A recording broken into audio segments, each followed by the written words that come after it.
What's up, guys? I'm Justin Davis. Welcome back to the channel. Today I'm going to do another honest review, and we're going to announce this giveaway again. This is the Flywoo Cinerace 20 with CADX DJI on here. Vista, it's running 700 milliwatt and 2-inch props. It is an ultra smooth Cinewhoop. You got to go back and check out the review on this guy. It is really nice. So comment, subscribe, and send us an email on dronecaps.com on the contacts page. But today it's all about the Eachine LR3, and I'm super excited about this drone. It's kind of like a tragic love story, like Romeo and Juliet, because, well, I love this quad, and tragically mine crashed, and for possibly a couple reasons. Now let me explain here before we get too far into this review. And first of all, when I was flying, it was rainy, of course, Pacific Northwest. Right now it's raining everywhere, and I flew first part of my 2S equation, and I was flying around, and I got raindrops on the lens, so I came back and landed right around the 10-minute mark, and I'm going to show you that coming up in the flight test. The next thing was waiting 45 minutes for the rain to stop. I did that, went out, got the second part of the flight test up, and guess what? Almost at the 20-minute mark. I know this will get 20 minutes. She just completely blacked out and fell to the ground. And when it fell, I found the hardest object besides concrete to crash this little guy on. So durability test, check for my review. It hit like the stairs on the way down to the soccer field. There was a big beam across about every 6 feet in succession down this hill, and I dropped right on it. It sounded like a tree branch breaking from the van, and at first I thought it was in a tree. Then I had to go find it in the wet grass because, well, the battery flew out. When this quad hits the ground, the batteries will fly out, at least one of them, and that's kind of an issue. So if you're thinking about getting one of these type of quads, that's the type of thing that you're going to have to deal with. A high impact crash will send that battery flying, and then you're looking for your quad in the field. So, but let's talk about the positive things. Now, the positive things is that both of these arms are replaceable. They're all one piece all the way through. So both of these arms can come out of this frame. We should be able to get parts for this one because it is Eachine. And I'm happy about this one because, well, it can achieve 20 minutes on this 18650 Lion set, but it also flies pretty decent, and I have to say, like, the flight characteristic, the tune was great.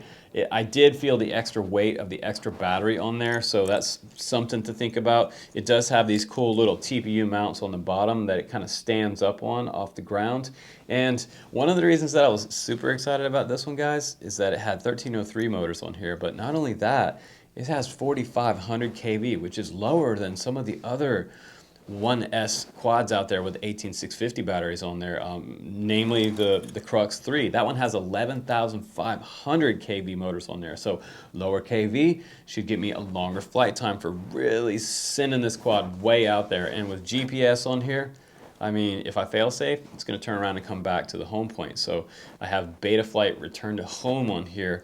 That would have been great. Now, there might have been a fatal mistake in my review.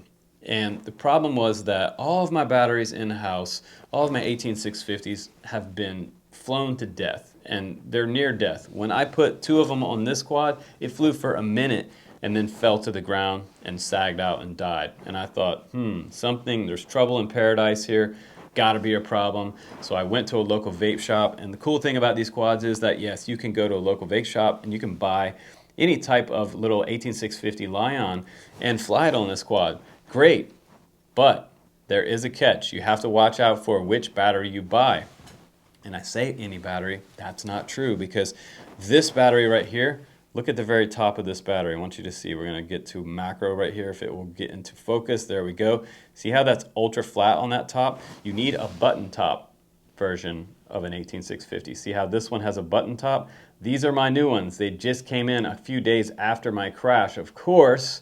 But in the meantime, this is a good battery. But the problem is that I think this one became disconnected during my flight test. So that immediately dropped me on the ground. And I had a warning before I flew, and it may have been the rain that dropped on this battery or this quad, or it may have been a disconnection.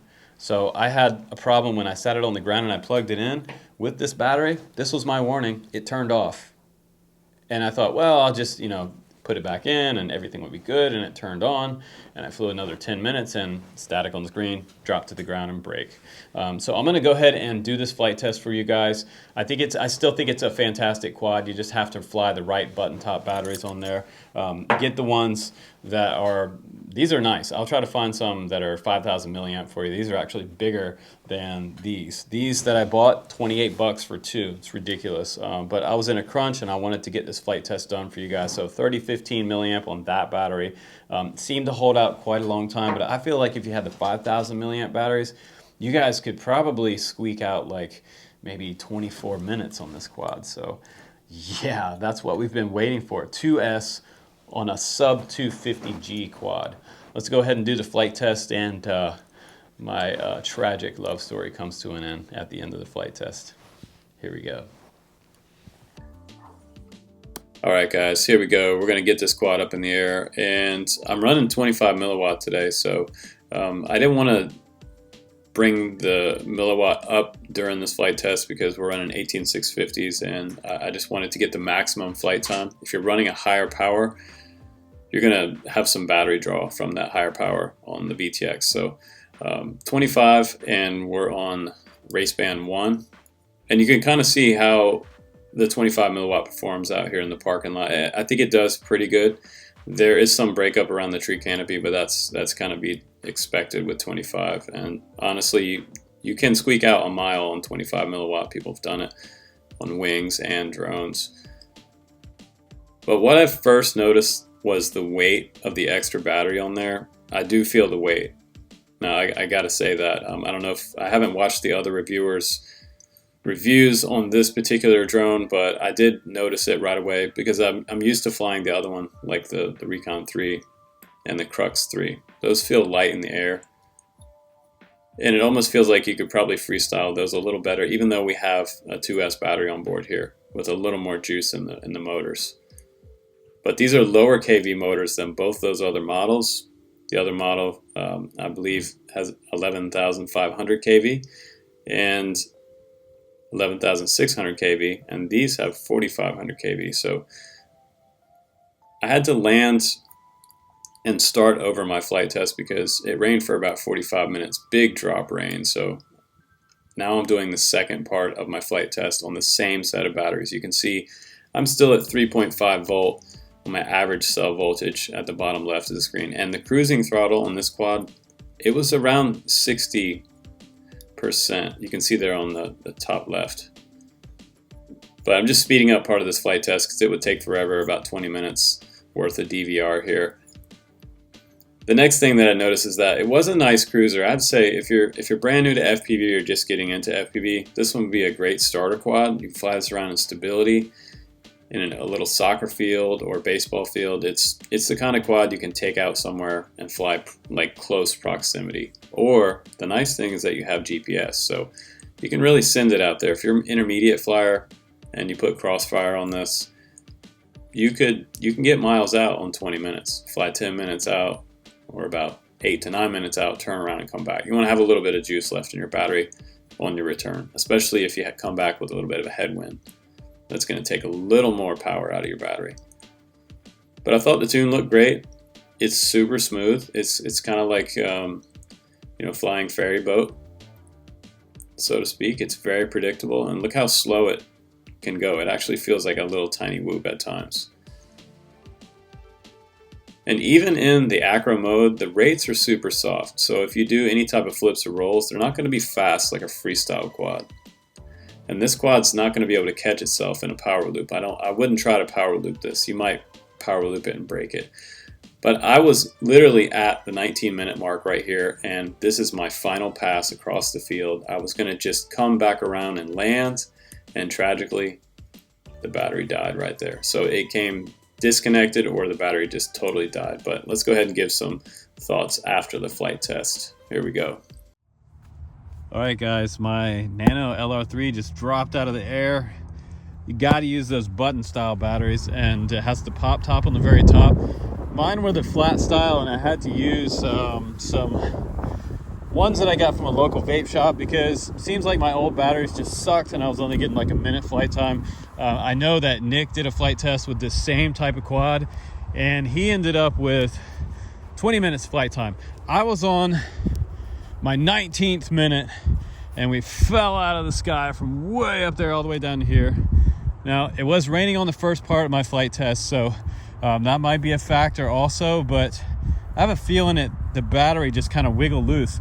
And sure enough, it's my luck that, see these steps coming down right here, coming down to the soccer field? I hit one of these steps right here. And it took me a while to find the quad because guess what? The battery popped out when it hit this piece of wood right here. So there it is. That is pretty hard to hit. So I got 2 broken arms on this quad. That sucks.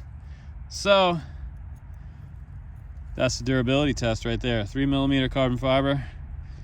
Just cleanly broke both arms off, but did not sever the wires. So the cool thing is that I could put 2 new arms on here and I would be flying again. But I spent 28 bucks on both of these batteries just to get this review going for you guys.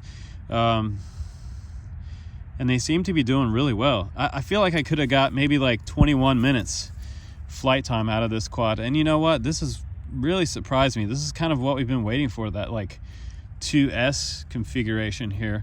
It's just 2 of those 18650 battery trays, and as you can see, the red mark on mine, I marked it so I could tell where positive was, but this might be the culprit right here. See the top of this battery? It doesn't punch out much. It's kind of level with the very top. So I plugged one of these in earlier and it kind of turned on and then turned off right before my second flight test. Tried to get that extra 10 minutes out of these batteries after it stopped raining. I got rained out on the first part, so yeah, I'm pretty sure that's what happened. You have to get the 18650 batteries that have the button top. These are kind of like the vape style batteries, and a lot of times I'll actually just put something underneath that and poke it up a little bit so it's making more contact with the terminal, but I'm pretty sure that's what happens. Either that or it just got a little bit wet during that first part of my flight. So I think it's a cool quad. It's a cruiser. It's ultra smooth. The tune on here was really fantastic, and I was just enjoying just cruising around here, checking out all the fall leaves and really just having fun with this quad. And unfortunately, sometimes things have an expiration date, and that's, you know, that's how it goes in our hobby. FPV, RC airplanes, helicopters, you know, if it hits the ground, a lot of times it will end up looking like that. But another honest review for you guys. If you want to comment down below to get yourself entered to win that awesome center race that I'm giving away, please subscribe on my channel and come back for more interesting reviews, crashes, and bashes. You can check out the link for this one down below. I would still recommend this one. I don't think it's a bad quad. I think it was just a poor battery choice, and kind of the only thing that I had available. I even have some extra batteries coming from Amazon today. I have like 4 extra button style batteries, not these recessed ones. So bummer for me. Maybe Eachine will send me a new body kit or something for this thing, and I can get it going again. It was a lot of fun. So thanks again, guys. Take care. Happy FPV, and I'll see you on the next one.